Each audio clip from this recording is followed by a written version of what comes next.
That's right. Welcome to the side of the ring because it's time for some Ringside rumors. 3 top rumors for you, ladies and gentlemen. Don't ask why I did it like that. That was really odd. So without further ado, we're just gonna jump straight into it. Multiple sources told Sports Illustrated that Tony Khan and Mercedes Moné had, quote, significant discussions about her working Forbidden Door prior to her getting hurt. While Moné's injury obviously rules out an appearance at that show, the talks are believed to be a good sign Mercedes will show up in AEW at some point. It literally dawned on me today that because Mercedes is injured, that means she's not going to show up at Forbidden Door. I didn't even put that together when I was talking about her getting injured.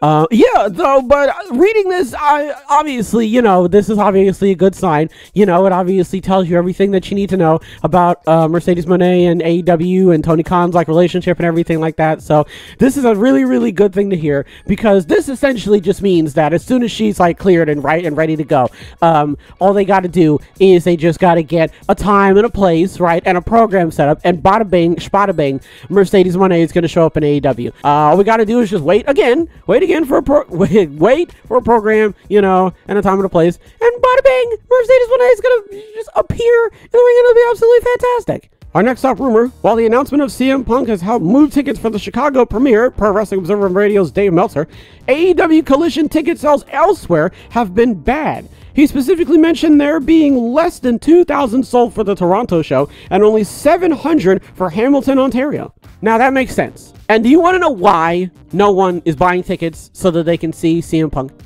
you want to know why? It's because nobody cares anymore. CM Punk has gone on record multiple times to show you that he can be a bit of a dickhead.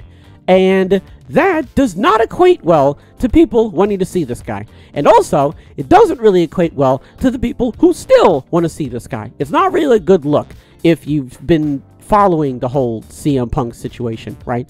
And you have been taking note into how CM Punk has been acting, right, towards Brian Alvarez and Dave Meltzer, and just the overall fans, and Jon Moxley, and Chris Jericho, and Tony Khan, you know what I mean? If you've been paying close attention, you'll know that CM Punk has not really been a very nice boy. And what he needs to do is he needs to go and sit in the naughty chair, okay? And he needs to face away from the class, and you need to keep looking over at him so that you can catch him, because he'll do that thing where he looks behind him, or he'll try and turn all the way around, and you got to stop him from doing that. Okay, CM Punk has been very naughty, and it has not been translating well to the rest of the wrestling community, because they have now been catching on to the fact that CM Punk has been a very naughty boy. And that is not obviously going, again, to translate well in ticket sales, because nobody's going to want to come see this guy because he's just a grumpy old troll who lives under the bridge. All right. And I agree with them wholeheartedly. Okay.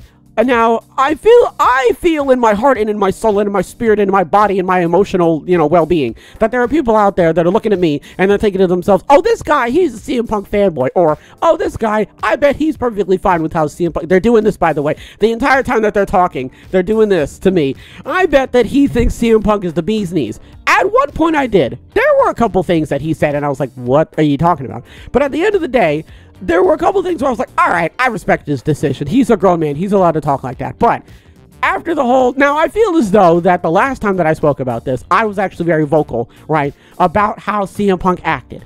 And hearing that the ticket sales are not doing good doesn't really surprise me, because, again, CM Punk is being a big poopy head. I want to know how long he can stand on his own 2 feet after everything that has transpired in the last, 4 or 5 months, leading up to this. So that's really what I think everybody should be keeping their eyes peeled on, is what's the question? How is he going to bounce back from this? That's the question that we need to be answering.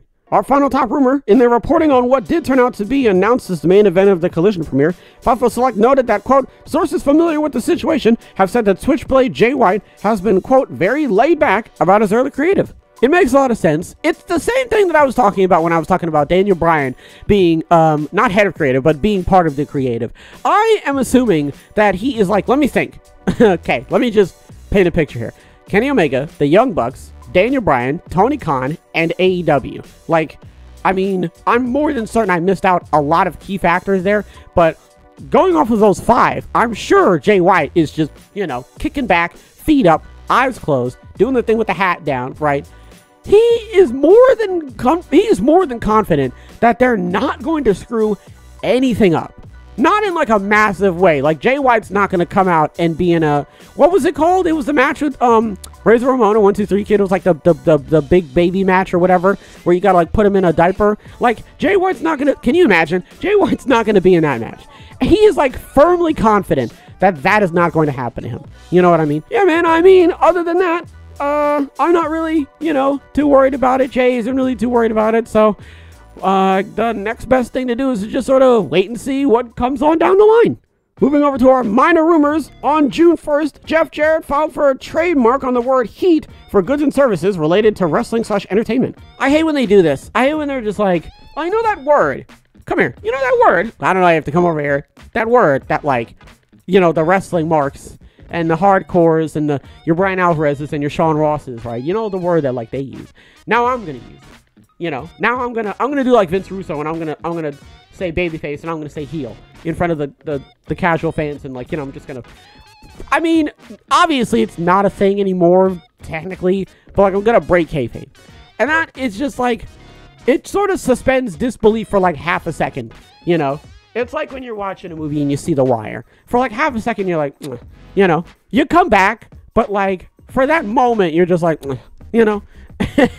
and that's genuinely like, if I could describe how I feel about this in a sound, it'd be, listen, all right, I'm not him. I don't know what he is like going to use it for. So I guess the only thing that we can really do is just sort of wait and see, what it could potentially be for. And I mean, that's really all we can do. Our final minor rumor, seamstress Sandra Gray is retiring per Fightful.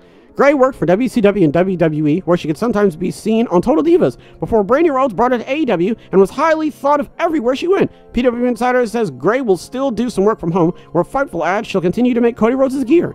You gotta give a shout out to the gear makers. You do.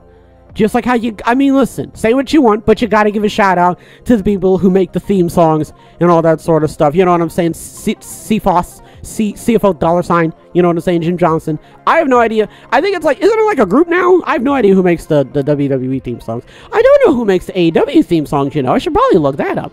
But you see what I'm saying? You gotta give a shout out to the people, right, who build up the wrestlers themselves. You know what I mean? WCW, WWE. So, right, okay, so she didn't even touch AEW. Well, oh no, that's not true. Brandi Rhodes brought her to AEW. I need to read, man. Golly. Yeah, so she's retiring, she's working from home. Okay, so she's been all over the place, right? She's making all types of gear. I wonder what gear she made. I'm curious now, because there's a lot of gear that I look at. Well, no, I was thinking about this yesterday. There's a lot of gear that I'm very curious as to, like, who made it. Like, the New Day's gear and, like, who else? Who else has, like, really, like, what's the word? Interesting gear. Charlotte Flair has some interesting gear every now and again. She has pretty good gear. Man, I mean, because I don't want to think about, like, Shayna Baszler. I'm talking about, like, like custom made. Like when, the New Day came out, like, as Dragon Ball Z, and then, like, Kofi and Xavier came out as, like, the Mortal Kombat characters. Like, who does that? You know what I'm saying? Like, who, do they come to them and are like, hey, I want this? Or do the gear makers are like, what do you want? And they're like, can you do something with Mortal Kombat? You know what I'm saying? Like, I wonder how it works. I wonder what the back and forth is. I wonder how, like, the inspiration gets made and everything like that. And I wonder if Sandra Gray has ever been a part of that. I wonder if, like, Sandra Gray has ever sat down with any of the wrestlers and the wrestlers were like, I want it, I want it to sparkle. I want it to change colors. I want it to explode. Literally, I want it to explode when somebody hits it. I want it to speak to me. And I wanted to have a citrus scent. You know what I'm saying? And she's like, got it. That was a loud clap. I'm sorry. I wonder if that was like, I did it over here though. Anyway, if it's loud, I'll edit it. Shut up. I feel like, at the end of the day, she's like, God damn it. I did the damn thing and I'm proud of it. And you know what, Sandra Gray? I'm proud of you too. What do we talk about? Tony Khan and Mercedes Moné had significant discussions, so keep your eyes peeled for, I almost said Sandra Gray, Mercedes Moné, right, in the near future. Obviously, it's, nothing's really going to happen right now. you know. So we are obviously just going to have to wait until, stop saying Sandra Gray, Mercedes Moné is ready to go. And obviously once she is, I'm excited. I don't know about you. Okay, I'm excited. I can't wait to see when she's going to show up. CM Punk is not moving ticket sales. That's because nobody likes him. He's a big, dumb, fart, stupid, dumb, stinky, fart, dumb, stupid head. There you go. What's his name? Jay White, man. That's why I could not think of his name. Jay White has been very laid back about his early creative, which makes sense. You know, it's AEW, it's Tony Khan, it's, what's his face? Daniel Bryan. You know who he is. Golly. You know, so he's got nothing to worry about, and I wouldn't have anything to worry about either. Jeff Jarrett filed for heat. That's dumb. It's dumb. It's dumb. It's dumb, but like, it's wrestling. You know what I'm saying? And you gotta like, it's, if there were like, if you could have like a list, right, of like all the words that sum up wrestling, right? Dumb is in there. Dumb is for sure in there. Dumb is 100% in the list of words that describe wrestling. This is dumb. It's not like just absolutely mind-bogglingly stupid. It's not, but it is for sure dumb. And Sandra Gray is retiring. Shouts out to Sandra Gray, all right? Again, she did a thing. You gotta have respect for her, okay? I know that there's a lot of other seamstresses out there. I know there are. I obviously don't know them, obviously. You know, this is like the first time I'm hearing about one of the seamstresses, right? So, you gotta give a shout out to them. And also, you know, the people who put the songs together and everything like that, okay? Because they're the reason why we pay so much attention, okay? Because of the gear and how they look and how they sound when they come out and everything like that, okay? So, every now and again, you know, I don't know, look them up, you know? If you're ever just thinking about it, you're like, I wonder who made that, you know, look it up. You'll be surprised, maybe. Who knows? Maybe it's Sandra. Folks, that's going to do it for this episode. Hopefully everybody has a wonderful tonight and a wonderful tomorrow. And as always, big hugs. Big hugs all around.